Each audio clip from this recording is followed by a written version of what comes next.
Hello everybody. So in this video I'm going to talk about the relation between personal development and chakras, and then I will be talking about how to open chakras.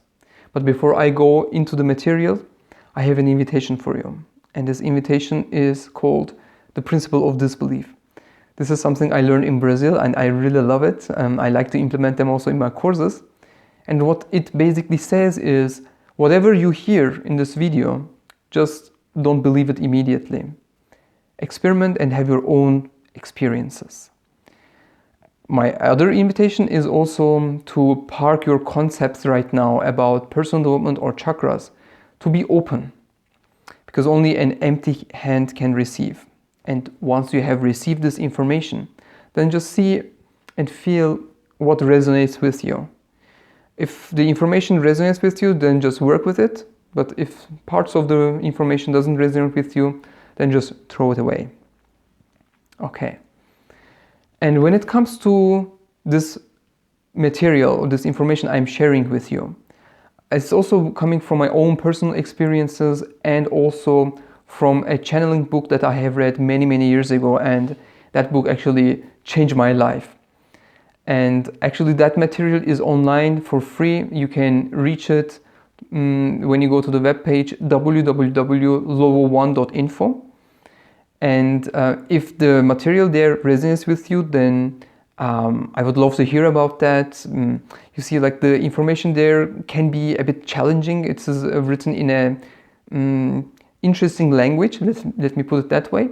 And if you are having in the beginning some difficulties, but you are committed to read it and actually you want to exchange, then I would be happy to engage with you and then be in contact with you.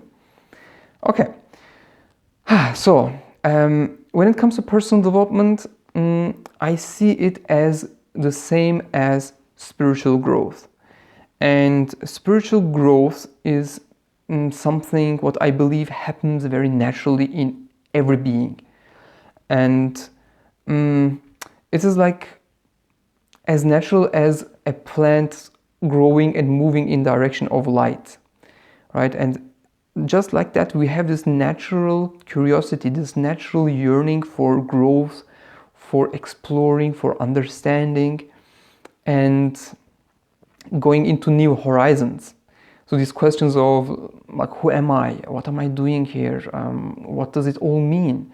Is there more to this? So these kind of questions are coming from this yearning. And I call this the journey of consciousness. So each of us go through this journey of consciousness, and I believe there are certain stages in this journey. And the chakras actually represent one of the stages in this consciousness journey. If you're not familiar with chakras, you can do a quick research in the internet. There are 7 major chakras, and they have the colors of the rainbow, right? Like when you have a prism and then the light comes in and then you see these 7 colors, right? And then these chakras have these 7 colors. Some people say there are even more chakras. I don't really resonate with that. I do believe that energy continues, but I believe in the body we have 7 major chakras. And each of them kind of represents a certain level of this consciousness journey.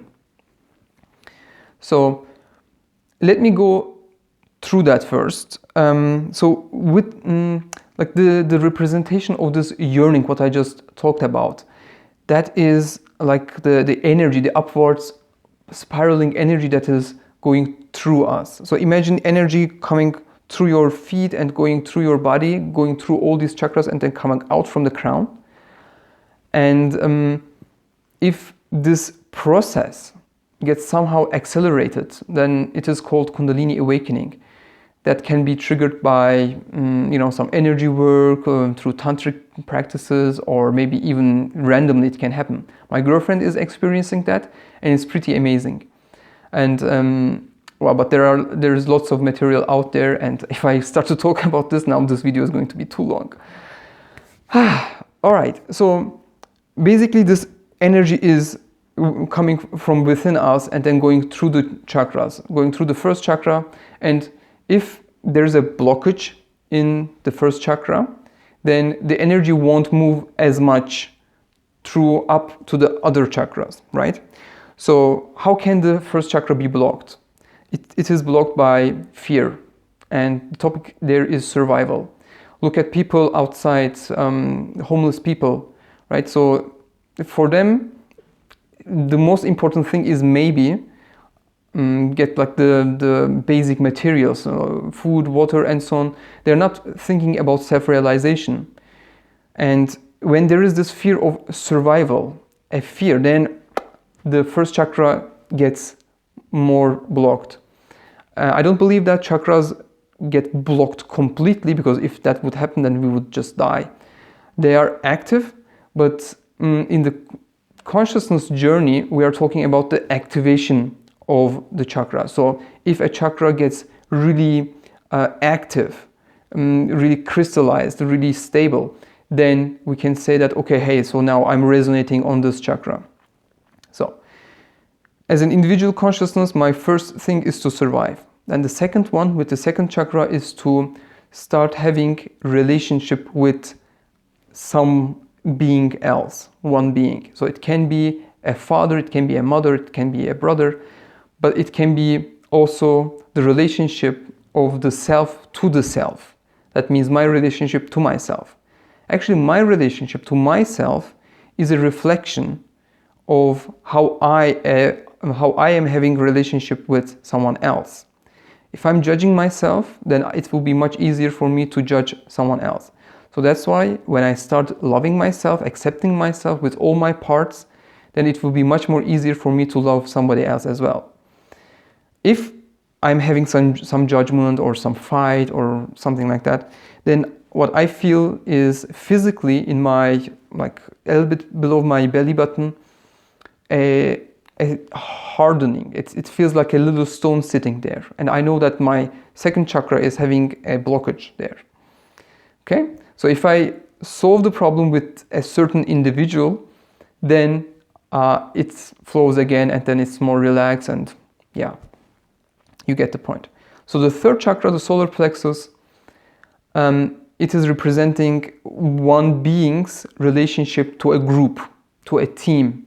It can be my relationship with the job I have. It can be my relationship with the party, with the team I cheer for. And so this is the center of like personal power. It is how I show up as in society. And if I'm having some, trouble, maybe like politically I'm active, and then having this clashes, then it can get blocked. And it can get also blocked when I'm not truly doing in society what I would love to do, but somehow through some rules, like bullshit rules or some conditioning, I suppress that action that I want to take, and I'm just doing something else. Then it sits then here in the stomach. Then the heart chakra, it can get blocked when there is a fear or wish to possess someone or to be possessed. So this chakra opens when there is unconditional love. And unconditional means unconditional, not, getting someone and saying, okay, so this is mine, but really like being open and loving with everything what this thing or person has. I'm going very quickly actually, because otherwise this video is going to be too long. But I would be interested in getting your feedback to this video and what is there for you about chakras. And if you want to know more about this, then I will be happy to create more videos, or actually I'm also thinking about creating courses about this evolution of consciousness and how they relate to chakras. Okay, so heart chakra done. Throat chakra, it gets blocked in communication. If I'm not communicating that what I like, my truth, then it gets blocked. Do you have those moments when there's a discussion happening and you are shut down and you start to feel as if your throat is clogged, like that, and like maybe a stone is sitting there? That is when the chakra is blocked. You see, for me, it is very easy to feel when a chakra is blocked because I feel it physically.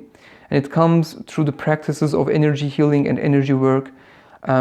So my mind has gotten sharp when it comes to feeling energies. And I believe actually everybody can feel that. There are those people out there who can feel it even much better than I do. And but I believe this is something that can be learned. It's not a natural talent or something. There are natural talents, but it can be also learned. Okay, so when I feel that, okay, I know this is blocked, and I actually can kind of resonate. I can ask myself, okay, so why is it then happening? And probably I will actually know what it is about. Okay, I was shut down there. I didn't really express my own truth, so this is happening. Then the third eye, it gets blocked when the belief of I'm not good enough is there. And it can be opened just by dropping that belief. 7th chakra, the crown, I don't believe that it gets really blocked because it is like the signature, the sum total of the whole energy experience. So when this energy is coming from down, going up, and going through the chakras, it has then the color of the chakras. So if all the chakras are balanced, imagine like everything is like open in the same way, then the color here would be white, right? And so yeah, that is just the connection to the whole, to the universe. And as I said, I don't believe that it can be blocked, but there are moments when I feel it more, and that happens when I do energy healing. So what each chakra and their activation represent is that we are going through this evolution of consciousness. So if someone is really stuck with the stomach, with the groups, say Republican, Democrats, or Team A, Team B, really thinking on that level of groups, gangs, then if the person has not opened himself or herself up for unconditional love yet. So what they are mostly resonating with is the stomach area, and then the chakras below. That means the higher chakras are not activated yet. And if you go through some understanding, some processes, some personal development, spiritual growth, then you can start to open up these chakras, the higher chakras, and then your energy flows better and you experience a different quality of life then. So this is very short, the evolution of consciousness and the relation of that to the chakras. But how can you actually open your chakras? And a simple technique is just using your attention, your focus, and focusing energy on the certain chakras of your body. If you have something in the throat, for example, you can imagine how the energy is going out from here. You can push that energy out, and then it can get open.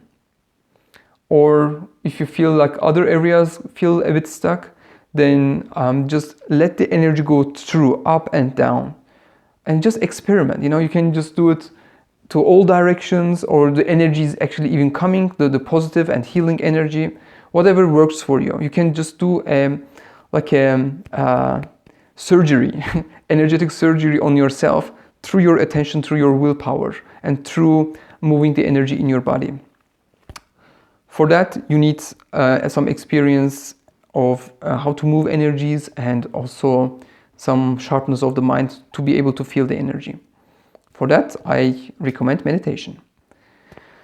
Then another way how to open the chakras is energy healing. Right? So you receive a Reiki session or any other type of healing. And what the energy healing does is that this energy is coming imagine it as pure water coming through. And this energy comes to your energy system and clears the blockages, clears the obstacles there. And the obstacles happen actually through our thinking and emotions. Just like when you go to a massage, you feel like, okay, you have these physical tensions, right? Because maybe you have been sitting like that and you were angry, and then you stay like that, and then suddenly like the shoulders, or they stay like that, and they are really hard. And it is very similar to energy blockages as well. We have negative thinking, negative emotions, and when we don't complete them, when we don't release it, then they stuck energetically. And with energy healing, they can loosen up and then eventually open up. But what energy healing does is it creates an opportunity. It creates an opportunity to grow, to understand. So if there is a blockage in the heart area, then this energy can start to clear the things, and then suddenly the person can feel much more love to the world, maybe. But if the underlying beliefs are still there that says, okay, so this world sucks, everything is going in a bad direction, all these negative things, and then it would also get blocked again. So that's why what I suggest, and which is a more advanced way of opening the chakras, is to commit yourself for spiritual growth, for personal development. And what I mean by that is to look at your life and find out what are your red flags, what triggers you, and find a way to balance it. If you are angry about someone, then have some empathy, shift perspectives in your mind, set a different context, and you will start to understand. You will start to feel more love. You will start to open your horizon more and more. And then at some point, then these people are not going to trigger you anymore. They're not gonna even talk about the topics that actually trigger you anymore. So that means making the unconscious conscious. That is the commitment for personal development. And I see that I have talked a lot again, but for those of you who have listened to me until this time, I'm very thankful for that. And so if you have any questions about all of these things, please comment below or write to me in a private message. I will be happy to engage with you. And if you could give me also some ideas what kind of videos you would actually love to also see, then I will have some more ideas. And I promise you, I'm going to create also shorter videos, but I feel really overwhelmed by all these topics. I just need to focus on something, and there's so much to talk about that because everything is so connected. But anyway, I have this commitment to go for it this year, and looking forward to engaging with you soon. Take care, have a wonderful day. Bye-bye.